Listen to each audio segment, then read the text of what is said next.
ప్రియమైన సహోదరి సహోదరులారా, మీకు శుభవార్త. 2025వ సంవత్సరంలో మొత్తం 365 అంశాలను మీతో పంచుకోబోతున్నాము.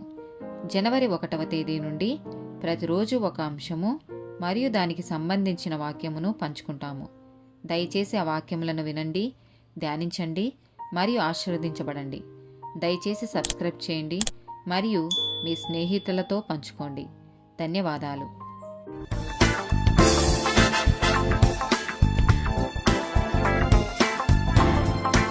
84th డే టాపిక్ దేవునిపై ఆధారపడటం. కీర్తనల గ్రంథము 62వ అధ్యాయము 3 నుండి 6 వచనాలు. ఒరుగుచున్న గోడను పడబోవు కంచెను ఒకడు పడద్రోయినట్లు మీరందరూ ఎన్నాళ్ళు ఒకని పడద్రోయచూచుదురు. అతని ఔన్నత్యము నుండి అతని పడద్రోయుటకే వారు ఆలోచించుదురు. అబద్ధమాడుట వారికి సంతోషము. వారు తమ నోటితో శుభవచనములు పలుకుచు అంతరంగములో దూషించుదురు. నా ప్రాణమా, దేవుని నమ్ముకొని మౌనముగా నుండుము. ఆయన వలననే నాకు నిరీక్షణ కలుగుచున్నది. ఆయనే నా ఆశ్రయదుర్గము, నా రక్షణాధారము, నా ఎత్తైన కోట ఆయనే. నేను కదలింపబడను.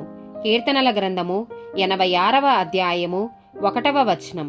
యెహోవా, నేను దీనుడను దరిద్రుడను, చెవియొగ్గి నాకుత్తరమిమ్ము. కీర్తనల గ్రంథము 104వ అధ్యాయము 16 నుండి 30 వచనాలు. యెహోవా వృక్షములు తృప్తి పొందుచున్నవి. ఆయన నాటిన లెబానోను దేవదారు వృక్షములు తృప్తి పొందుచున్నవి. అచ్చట పక్షులు తమ గూళ్ళు కట్టుకొనును. అచ్చట సర్ల వృక్షములపైన కొంగలు నివాసం చేయుచున్నవి. గొప్ప కొండలు కొండమేకలకు ఉనికిపట్లు, కుందేళ్లకు బండలు ఆశ్రయస్థానములు. ఋతువులను తెలుపుటకై ఆయన చంద్రుని నియమించెను. సూర్యునికి తన అస్తమయ కాలము తెలియను. నీవు చీకటి కలుగచేయగా రాత్రి అగుచున్నది. అప్పుడు అడవి జంతువులన్నీయు తిరుగులాడుచున్నవి.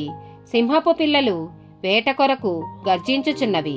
తమ ఆహారమును దేవుని చేతిలో నుండి తీసుకొన చూచుచున్నవి. సూర్యుడు ఉదయింపగానే అవి మరలిపోయి తమ గుహలలో పండుకొనును. సాయంకాలం వరకు పాటుపడి తమ పనులను జరుపుకొనుటకై మనుషులు బయలువెల్లుదురు. యెహోవా, నీ కార్యములు ఎన్నెన్ని విధములుగానున్నవి. జ్ఞానము చేత నీవు వాటన్నిటినీ నిర్మించితివి. నీవు కలగచేసిన వాటితో భూమి నిండియున్నది. అదిగో విశాలమైన మహాసముద్రము, అందులో లెక్కలేని జలచరములు, దానిలో చిన్నవి పెద్దవి జీవరాశులున్నవి. అందులో ఓడలు నడుచుచున్నవి. దానిలో ఆటలాడుటకు నీవు నిర్మించిన మకరములున్నవి. తగిన కాలమున నీవు వాటికి ఆహారమిచ్చెదవని ఇవన్నీయు నీ దయ కొరకు కనిపెట్టుచున్నవి. నీవు వాటికి పెట్టునది అవి కూర్చుకొనును. నీవు గుప్పిలి విప్పగా అవి మంచి వాటిని తిని తృప్తిపరచబడును. నీవు ముఖము మరుగు చేసుకొనగా అవి కలతపడును. నీవు వాటి ఊపిరి తీసివేసినప్పుడు అవి ప్రాణము విడిచి మంటిపాలగును. నీవు నీ ఊపిరి విడువగా అవి సృజింపబడును. అట్లు నీవు భూతలమును నూతనపరచుచున్నావు. సామెతల గ్రంథము 27వ అధ్యాయము 1వ వచనం. రేపటి దినమును గూర్చి అతిశయపడకుము. ఏ దినమున ఏది సంభవించునో అది నీకు తెలియదు. జకర్యా గ్రంథము 10వ అధ్యాయము 1వ వచనం. కడవరి వానాకాలమున వర్షము దయచేయుమని యెహోవాను వేడుకొనుడి. ప్రతి వాని చేతిలోనూ పైరు మొలుచునట్లు యెహోవా మెరుపులను పుట్టించును. ఆయన వానలు మెండుగా కురిపించును. యోహాను సువార్త 15వ అధ్యాయము 4వ వచనం. నా యందు నిలిచియుండుడి, మీ యందును నేనును నిలిచియుందును. తీగె ద్రాక్షావల్లిలో నిలిచియుంటేనే గాని తనంతట తానే ఎలాగు ఫలింపదో, అలాగే నా యందు నిలిచియుంటేనే కాని మీరును ఫలింపరు.